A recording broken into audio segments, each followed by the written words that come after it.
Welcome, listener, in the shadows. We bring stories into the light. Join me as we explore the encounters no one speaks of and the things that watch from the dark. If you're still here after all that, you already know the kind of stories we tell. The kind that crawl under your skin, that echo in the quiet when the episode ends. If you want to carry a piece of that darkness with you, wear what haunts you. Our exclusive line of merch is made for listeners who feel more at home in the uncanny, the unspoken, the things that don't make sense in the daylight. Shirts, hoodies, and other gear, designed with that same atmosphere of dread, mystery, and whispered wrongness. Candles support the channel, feed the stories.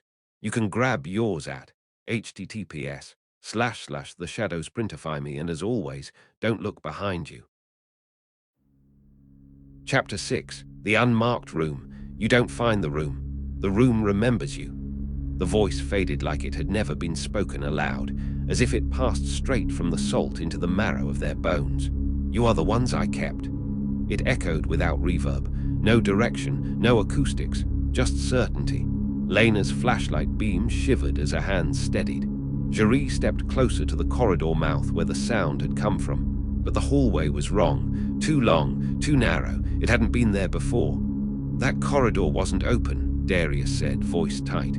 It wasn't here, Iten added, knuckles white on his pistol grip. We cleared this whole side earlier. The new corridor curved slightly downward. The floor was bone dry but smelled damp like an old cellar, dustless, unsettlingly clean. The walls had no seams, no lighting fixtures, just flat matte stone, the kind used in tomb linings or ritual basins. It absorbed light like velvet. Lena ran her fingers across it. Warm, not just room temperature, but skin warm. She looked back at the team. Cherie was already walking ahead, silent. Cherie, hold up, Lena called. There's something ahead, she said without turning. I saw a light. We're staying together. Iten started to move, but stopped. No, he said slowly. Listen. They all went still. No footsteps. Cherie was still walking. They could see her. But the corridor gave back no sound. Not from her boots. Not from her breath. It was like she'd passed a threshold. She reached a bend and turned out of sight. Cherie, Lena shouted. No reply. Cherie, still nothing. Then a soft sound, so faint it could have been imagined. A door closing. They ran. The corridor stretched farther than it should. 30 meters, then 60, until Lena was certain they'd crossed the entire base's footprint. But the geometry didn't make sense. The base didn't have this much space, not underground. They turned the corner. Empty. Cherie was gone. But a door had appeared, matte black, set flush into the wall, no handle. Above it, carved into the stone in shallow relief. Listener holding vessel. 4-4, she's the fourth, Darius breathed. She's not a vessel, Lena snapped. The door opened. Inside, a surveillance room, crude but operational. Monitors hummed with low power, flickering greenish-white in the dark. The feeds weren't external. They weren't even networked. These are analog, Iten said, examining one. Late Cold War era, no uplink. Lena stared at one of the monitors. It showed the entrance hallway.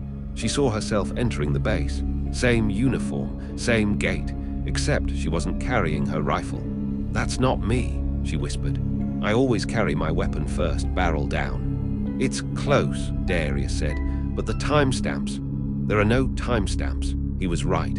Every feed showed different rooms in the base, and in each one, a member of the team behaving almost as they were now, but wrong. On one screen, Iten stood with his eyes closed, whispering something over and over. On another, Darius was pulling salt from his mouth, quietly sobbing. On the last, Cherie lying flat on the floor, speaking to a wall pulsing with light. This isn't live, Iten said. It's not playback either. It's before, Lena whispered. Or after, or both. They turned to the last screen, a black room. No walls visible, just a figure standing in the center, motionless. Lena leaned closer. The figure looked like her, but her face was missing, not obscured. Just gone, a smear of static and darkness where her features should be. The mouth was open. The monitor began to emit sound, not audio, heartbeat, slow, heavy, growing louder.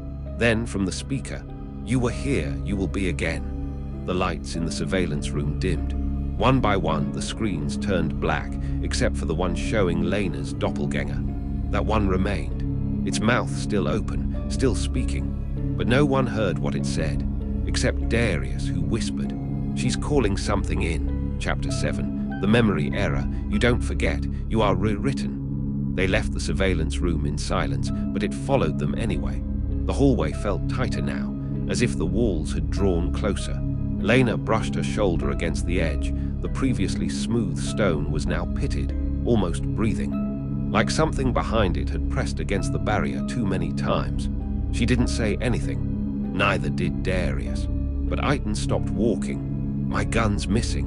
He looked down at his thigh holster. Empty. He unzipped his jacket, pulled it open. No mags, no sidearm, not even a radio. "I had it at the door," he said flatly. "I checked it an hour ago." "You're sure?" "I would never enter a black site without backup." "You're unarmed," Darius said. "Why would you do that?" Eitan didn't answer, because he didn't know. They turned a corner and stopped cold. A second staging chamber, identical to the one they had set up when they arrived, except dust-covered. The table was in the exact same spot. The equipment, same brands, same layout. Even Lena's backup comms case sat neatly where she'd left it, except this one was tagged Shore. RCT-2, Operation Dustlight /Cycle 3. Lena opened the case. Her hands trembled. Inside, her field notes, dated 4 days ago, written in her own handwriting. "This isn't possible." She scanned the first page. Comms unstable, Eitan growing agitated. Jerry gone again. Darius won't stop pulling at his teeth. She looked up at Darius. He was bleeding from the gum line. "When did you last sleep?" she asked him. "On the plane. Before that?" "Aye," he trailed off. He couldn't remember. He reached into his pocket and pulled out his personal field ID card. Standard CIA contractor issue. It felt strange in his hand. The photo was wrong. His eyes were dull, unfocused, and his name had been overwritten in black ink. Below it, someone had written by hand, 4th Echo/7 returns. "What does that mean?" he whispered. "What if we've already done this?" Lena said, her voice tight. "What if this is the Echo?" "Then where's the real version of us?" Eitan asked. "Gone," Darius whispered. "Or kept." The next room was behind a door that hadn't been there before. They would have seen it on the way in. It was centered in the corridor like a mirror. There was no handle, just a palm print scanner, crusted in salt. Lena reached for it. Her fingers hovered an inch away when the panel lit up on its own. Scanned her hand, then glowed green, door opening. Inside, a records archive, rows of film, photos, and folders, all damp, all decaying. The first one she opened was marked Project DUSDLIGHT MK variant status. Inactive/self-TR-ATING inside the file. Field photos, satellite overlays, scans of themselves, thermal, biometric, some dated months ago, one dated next week, and a briefing memo. Note: Subject Shore has demonstrated increasingly durable signal integrity across Echo iterations. Retain as test anchor for at least 3 additional cycles. "What does that mean?" Eitan muttered. Darius pulled another file. Inside, a letter addressed to him. No envelope, typed on old military stationery.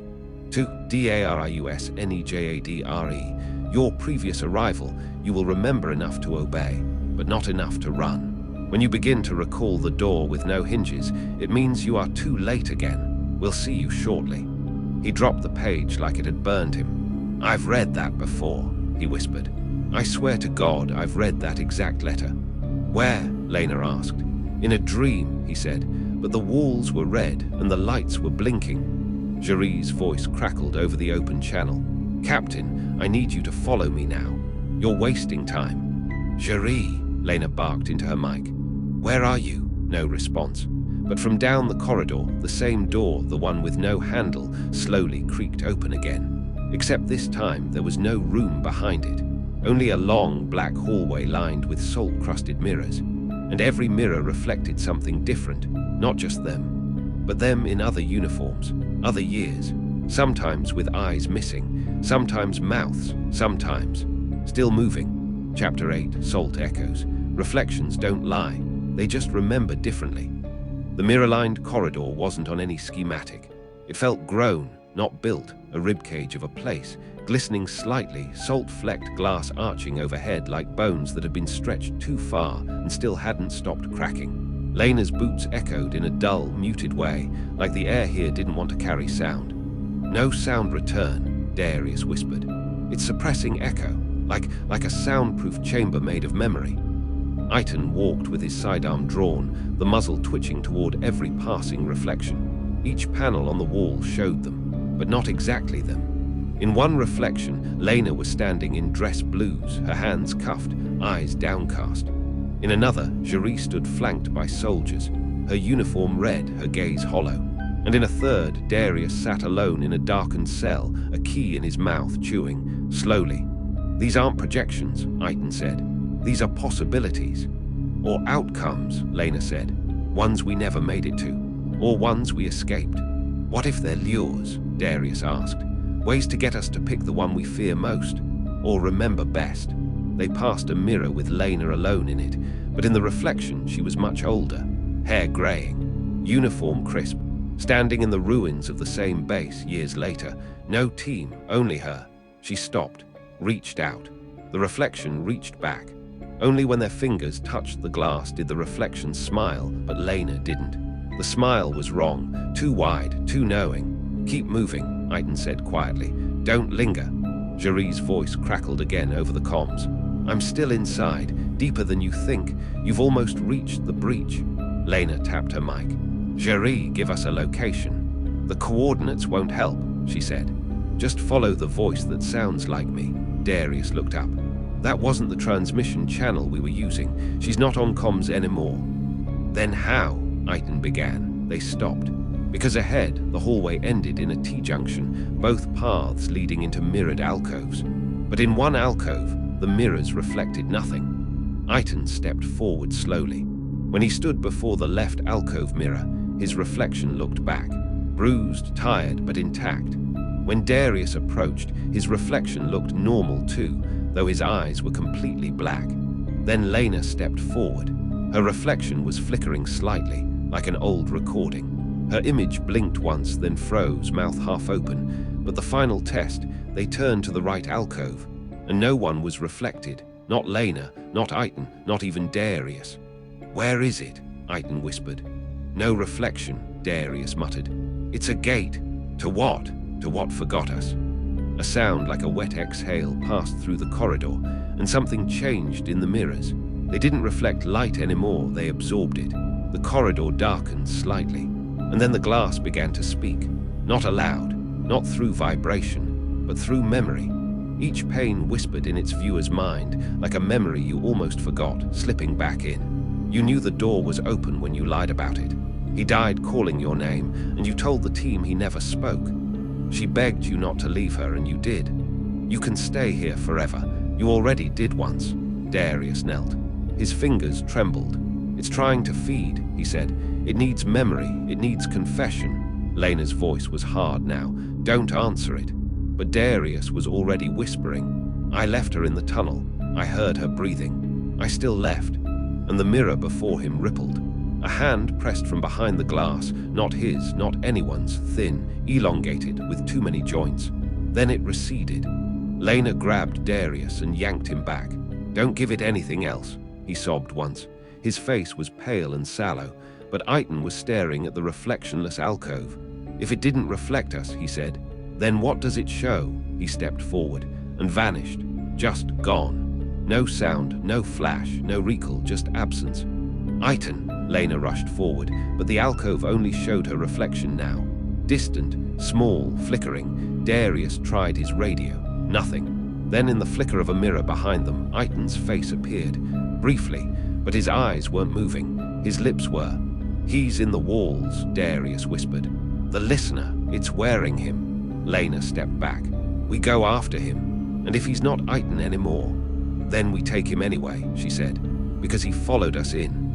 And behind them, every mirror shattered at once, not from sound, not from pressure, but from recognition. Chapter 9. In the mouth of the listener, you were not sent to silence it, you were sent to make it speak.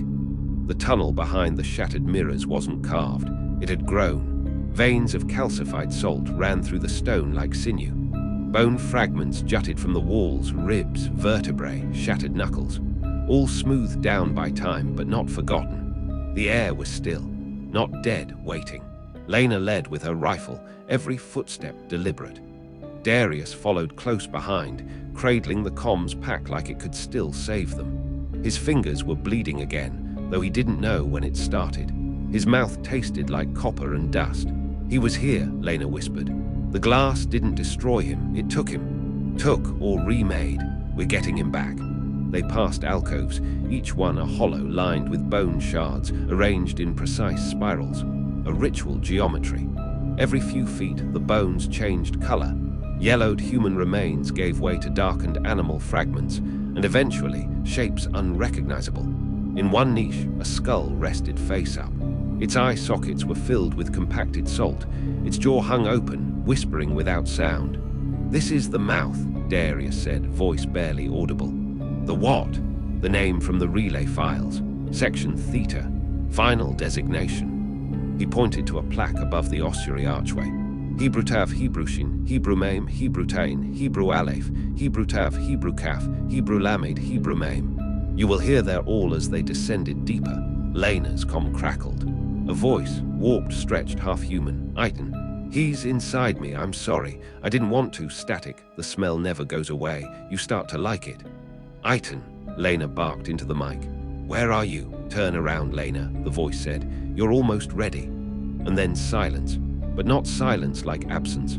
Silence like expectation. They entered the final chamber, a domed room 50 feet across.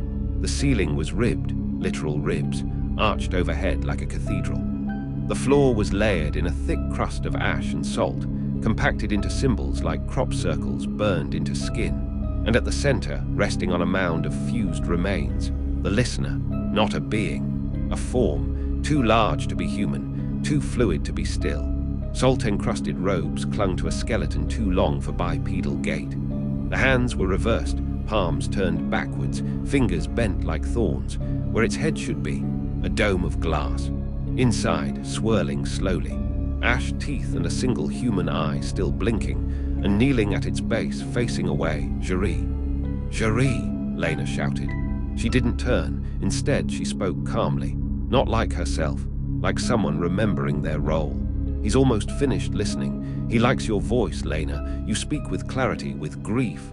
Lena approached, rifle raised. "Stand up." "I never sat down," Jerry said. "You only saw me that way." Darius stepped back. "I remember this," he said softly. "The dome, the altar. I remember looking through the glass. I was you, Lena, in the last cycle." Lena turned sharply. "What did you say?" "We've done this, over and over. You, me, Iton, sometimes Jerry. Sometimes not. I don't believe you. You don't have to, that's how it works." Jerry finally stood. She turned slowly, and her eyes were pure black.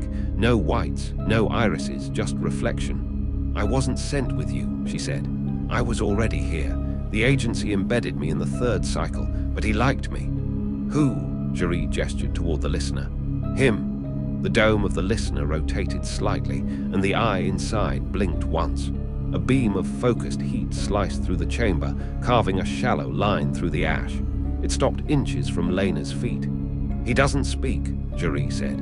"He remembers. He asks you, and if your truth matches what he already knows, you stay." "And if it doesn't?" Darius asked. "You feed him," she said softly, "piece by piece." The comms pack on Darius's back powered up on its own. The old black box, still inside, began to hiss. A new message. Final entry LOGGED. DUSDLIGHT reclamation successful. Echo 4/return 1/vessel accepted. Jerry reached into her pocket and pulled out a wedding ring, the one Lena recognized from Iton's chain. "He asked me for it," she whispered. "He said Iton would understand." "Understand what?" "That sacrifice doesn't mean loss. It means remembering forever." Lena looked at Darius. His eyes were unfocused. He was whispering again. Pulling at his teeth, she snapped. "Darius, look at me." He blinked. "He's in me now," he said. "No, he's not. We're leaving." "No one leaves," Jerry said. "That's the point. You were never sent to stop him. You were sent to seed him." Lena raised her weapon. The listener turned, and behind its dome of swirling ash, the eye locked on her. "You speak with grief," Jerry said again. "He likes that." Chapter 10. The grief anchor, grief echoes. What you bury becomes root.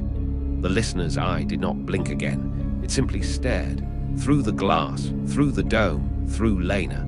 And she understood, in a moment so clear it felt preordained. It was never watching with curiosity. It was watching with recognition. "It knows me," she whispered. "It remembers you," Jerry corrected. "Because you're full of it, the thing he eats, the thing that echoes." Darius knelt beside the mound of ash and bone. His mouth hung slightly open. He wasn't breathing heavy, he wasn't breathing at all. "He's anchoring," Jerry said. "What does that mean?" "He's attaching his memory to yours. The densest grief in the room becomes his beacon, his mouth." Lena's hands trembled. She looked at Darius. His eyes were glassed, his face was slack, but tears rolled silently down his cheeks. "Darius," no answer. "What the hell did you do to him?" she shouted. Jerry didn't flinch. "He volunteered. In a past you've forgotten. That's why we needed you this time." "Why me?" Jerry smiled, small, hollow. "Because you never forget pain, and he only listens when it hurts enough." The listener raised one arm, jointed in 3 places, fingers unfurling like bone-tipped leaves. From its palm, a screen unfolded. Not a digital one, a flat surface of salt which shifted to show memories. Lena saw herself, kneeling beside a burning truck in Kandahar, her brother's hand sticking out from beneath twisted steel. The same bracelet he always wore, the one she never took from the wreckage. Then the funeral, empty casket. Her mother wouldn't stop looking at the sky. Then her face in a mirror, cracked, blurred with spit and blood. "Why are you showing me this?" Lena whispered. The eye behind the glass blinked once, and the salt screen changed. Not the past, a future, an operating room, IV bags full of saline and ash, a man's mouth stitched shut with copper wire. Above him, monitors showed not vitals, but names, scrolling endlessly. Names she recognized, every soldier from her unit, every body never recovered, each one blinking red, then disappearing. Then a room, not in the base, somewhere domestic, a family watching a home movie, smiling, laughing, the tape warps. The child on screen screams, mouth distending, eyes pitch black. The mother clutches her ears, weeping. "Turn it off, turn it off, turn it off," Jerry's voice echoed in the chamber. "He's already in the airwaves. The broadcast has begun. Every grief you hold is a frequency he can tune to." "Stop," Lena gasped. "Make it stop." Jerry's eyes flickered. "You want it to stop," Lena nodded. "Then you have to anchor him. You have to take it into yourself and refuse to echo." Lena turned to Darius. He was slumped forward now, salt running from his mouth in a slow, steady trickle. His eyes stared at the listener but saw nothing. "Can we save him?" she asked. Jerry didn't answer. Instead, she extended a hand. In her palm was the same wedding ring, but it had changed. It pulsed slightly, warm, almost alive. "Every anchor needs a weight," she said. "This one remembers love and loss. It's heavy enough." "If I take it," Lena said, "what happens to me?" "You stop the broadcast. You become the tomb. You seal him inside a grief so dense even he can't speak through it." "And if I don't?" Jerry looked at the listener. "Then you get to live, and so does he." Lena reached forward. The ring burned in her palm, a flash of every memory she'd ever buried. Her brother's empty bed, the letter they'd never sent, the cold smell of gun oil in the rain. Then the sound of her mother's voice, whispering. "I miss him most in the quiet," Lena screamed, and put the ring on. The listener convulsed. The ash mound collapsed inward. The eye behind the glass burst, flooding the chamber with a blinding white light. Darius collapsed. Jerry fell to her knees, and Lena stood, arms spread, body unmoving, every bone locked. Her eyes glowed faintly red. The ring burned into her skin, but the chamber went silent. No more broadcast, no more names, just a woman full of memory, full enough to drown the voice forever. Chapter 11, Dustfall. The dust doesn't settle. It waits. 3 weeks later, a NATO-aligned Black Ops recon squad was dropped onto the fringe of the Dustlight site under strict signal silence. No communications had emerged from the base since October 13th. They weren't told why, just that 4 operators had entered and failed to check in. Major Isia Mikkelsen led the breach team, 15-year intel man, Gulf drained, 2 confirmed clean site extractions. But nothing prepared him for what they found, because when they entered, there were no signs of struggle. No bodies, no blast zones, no resistance, just ash, coating everything as if the bunker hadn't been used in centuries. In the first chamber, empty sleeping rolls, 4 untouched, comms log frozen. A single message on loop from a corrupted console. Shore, L anchor holding, do not remove. Major Mikkelsen checked the file. Lena Shore was listed deceased in action twice. Typo, one of the techs said, trying to scrub the metadata. Keep it, Mikkelsen replied. We log everything. They descended slowly through the levels. No resistance. But the deeper they went, the quieter it got. No reverb, no radio echo. Even the sound of their boots stopped registering by the 3rd sublevel. One of the soldiers whispered, I think I heard breathing, but not from us. When they reached the ossuary chamber, 4 of them vomited immediately. The air was too heavy, like breathing through cloth soaked in grief. And in the center, perfectly upright, seated on what remained of the salt mound, Captain Lena Shore, eyes open, unblinking, skin grey but uncorrupted, as if mummified by emotion itself. On her finger, a burned, fused wedding ring. On the ground before her, Darius's comms pack, still hissing softly. A single transmission played every 30 seconds. This echo is full, no room for return. Mikkelsen moved to approach her, but one of the medics grabbed his arm. Sir, she whispered. Her eyes just tracked you. That's not possible, Mikkelsen muttered. He stepped back. Lena's gaze followed him. The squad left motion sensors and biosniffers in the room. None of them stayed longer than 6 minutes. The final report read, Subject Shore appears suspended in a non-decomposing state. Comms devices indicate cyclical psychic discharge localized to body. Recommend no physical contact with the subject or removal from site until we understand how she is suppressing the broadcast. They sealed the ossuary behind reinforced lead doors. On the surface, a new relay tower was erected. Its only job, monitor the signal. And every night just past midnight, the tower receives a short ping, always the same. Anchor holding. Do not remove. In her final recorded dream file, recovered weeks later from Darius's corrupted bodycam cache, Lena walks through a house that isn't hers. There are pictures on the walls, her brother, her unit, but none of the faces have mouths. In the final shot, Lena turns to the camera. Her voice is low, calm. It's quiet now, she says, but don't open the door. It's not that he's still talking. It's that I'm still listening. Chapter 12, Black Salt Protocol. You cannot bury what grows in silence.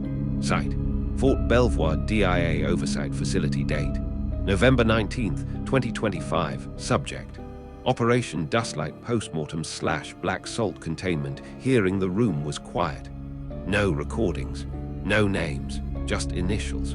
Around the oval table sat 7 officials from 3 different countries, all reviewing the same document. The Dustlight Containment Report, classified Omega Black / Living Asset Designation. Shore. At the head of the table, a British intelligence handler tapped her knuckles against the binder. We propose detonation. Level the site. No survivors, no echoes. She isn't alive in the way we define it, said a handler from Langley. But she's functioning. The broadcast has stopped. She's the plug. A plug in what? No one answered. They didn't need to. They had seen the waveform data. A pulse, soft but consistent, traveling through optic cables, satellite comms, submarine relays from Dustlight outward, writing grief signatures in speech. The intelligence agency had coined a term, emotional harmonics contagion. The listener wasn't speaking. It was feeling and transmitting that feeling, all of it held back by one mind. If we remove her, said one operative, we lose the dam. So we let her rot underground until she cracks, someone else said. No, said the French delegate. We maintain the protocol. We make her a monument. Site, Dustlight Ossuary monitoring. Post-echo, the room was lead sealed. Audio proof. Man 24/7. Every 6 hours, an analyst entered the viewing chamber to visually confirm subject Shore remained upright, immobile and silent. She always was. She hadn't blinked in 39 days. but her body never decayed. One night, the analyst noticed something unusual. Her eyes were moist. They ran bioscans. No heart rate, no respiration, no muscle twitch. Still, the pupils were tracking, and the salt sensors embedded in the ossuary floor began to vibrate. On November 22nd at 3:14 am, the following message played through the old comms device, once used by Darius. "A grief has broken." Then static.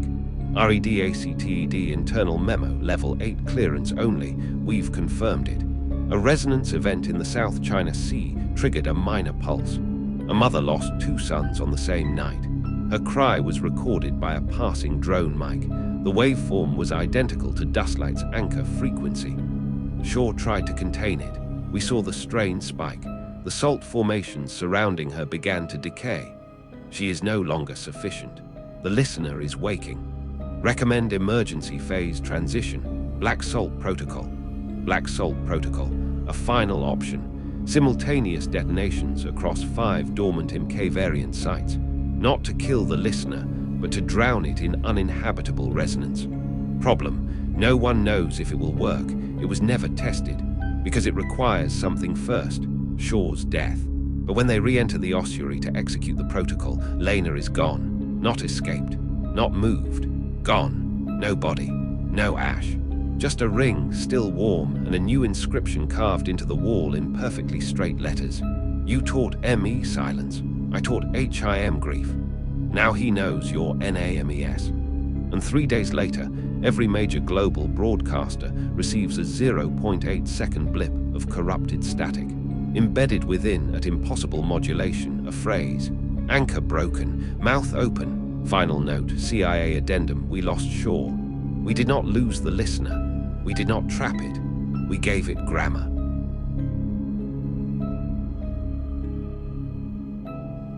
You made it back for now. But the things in the dark never truly leave, do they? They watch, they wait, and perhaps they remember you now too. If you want to hear more, if you dare to listen again, step back into the shadows. Like the video. Subscribe, but know this, some doors once opened do not close so easily.